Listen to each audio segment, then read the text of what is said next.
Mexican boxing legend Juan Manuel Marquez na babahala kay pambansang kamao Manny Pacquiao na baka masira nito ang sariling ipinundar na legasiya.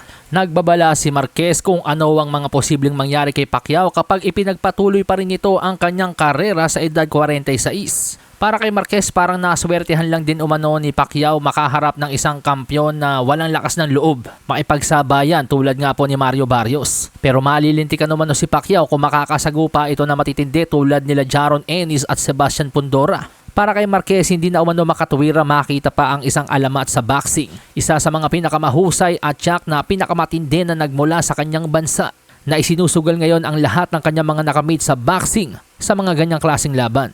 Bagamat handa si Dinamita Marquez na bigyan ng benefit of the doubt si Pacquiao, iginiit niyang hindi na kailangang isugal pa ito laban sa mga boksingerong may malaking tsansa na talunin siya.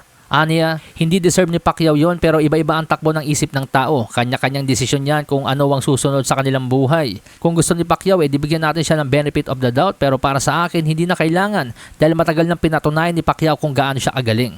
Dagdag pa ni Dinamita, walang kapatawaran si Father Time at sa kaso ni Manny Pacquiao, tingin ko delikado na siyang isabak ulit laban sa mga ganong katinding champion.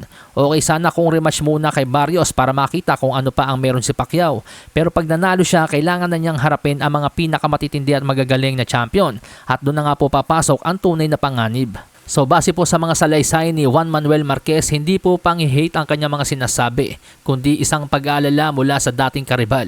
Tingin kasi ni Marquez, mga amigos, madudungisan pa ang mabangong legasiya ni Pacquiao kung matatalo pa ito ng mga malalang knockout sa kanyang huling yugto ng karir.